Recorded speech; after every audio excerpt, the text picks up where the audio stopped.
안녕하세요. DK 스튜디오입니다.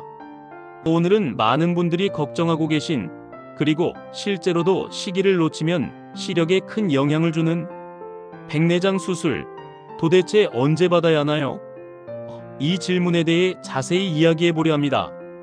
백내장, 이름은 많이 들어보셨죠?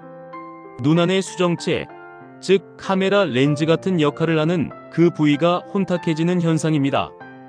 그래서 시야가 흐릿해지고 마치 안개 낀 것처럼 답답하게 느껴지죠. 그런데 문제는 이게 나이가 들면 누구에게나 생긴다는 점입니다. 그래서 어떤 분들은 이 정도는 노안이지 뭐, 아직 괜찮은데 굳이 수술해야 하나? 라고 생각하시기도 합니다. 그럼 이제 정말 중요한 이야기로 들어가 볼까요?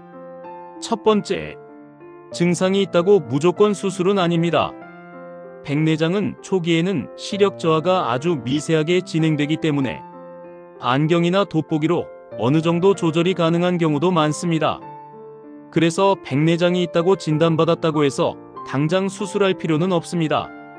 하지만 반대로 눈에 이상을 느끼면서도 그냥 두면 위험한 상황도 생깁니다. 특히 백내장이 심해지면 녹내장이나 망막질환까지 이어질 수 있기 때문입니다. 두 번째, 수술 시기의 핵심은 생활 불편함입니다. 백내장 수술을 결정짓는 가장 중요한 기준은 시력 수치가 아닙니다. 의학적으로는 0.5 이하일 때를 기준으로 보지만 실제로는 운전이 힘들다, 계단 내려갈 때 두렵다, 책을 보기가 너무 어렵다, 이런 일상생활의 불편함 정도가 가장 중요한 기준이 됩니다.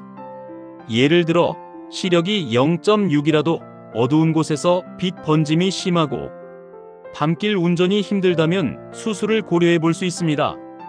세 번째, 백내장 수술은 절대 미루지 말아야 할 경우도 있습니다. 눈이 흐려지는 것 외에 다음과 같은 증상이 동반된다면 수술 시기를 앞당겨야 합니다. 눈 안에서 빛이 퍼져 보인다. 이중으로 겹쳐 보인다.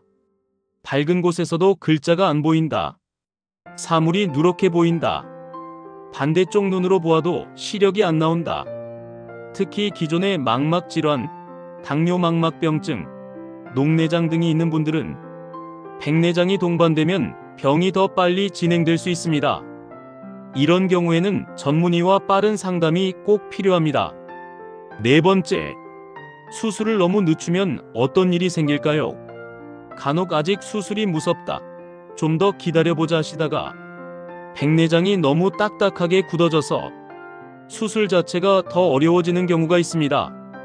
이럴 경우엔 초음파로 백내장을 분해하는 시간이 길어지고 수술 후 회복도 늦어질 수 있습니다. 심한 경우는 수술 자체가 위험해지기도 하죠. 즉, 너무 이르지도 너무 늦지도 않게 시기를 잘 잡는 게 중요합니다.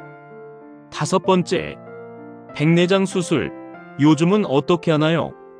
예전엔 칼로 자르고 꿰매던 방식이 일반적이었다면 요즘은 거의 대부분 초음파 유화술을 사용합니다. 즉, 백내장을 초음파로 잘게 부수고 그 자리에 인공 수정체를 넣는 방식입니다. 수술 시간은 약 1015분. 당일 퇴원이 가능하며 회복도 빠른 편입니다. 물론 고혈압이나 당뇨가 있으신 분은 전문의와 수술 전후로 관리 계획을 꼭 세우셔야 해요. 마지막으로 인공수정체는 맞춤 선택이 중요합니다. 수술 후에는 인공수정체를 넣게 되는데요. 요즘은 단초점, 다초점, 난시 교정용 렌즈 등 상황에 따라 다양한 종류가 있습니다. 단초점 렌즈는 보험이 되지만 원거리나 근거리 중 하나만 잘 보입니다. 다초점 렌즈는 수술 비용이 비싸지만 노안까지 같이 해결할 수 있다는 장점이 있어요. 경제적 여유, 시력 상태, 직업, 생활 습관 등을 모두 고려해서 결정하는 것이 좋습니다. 정리하겠습니다.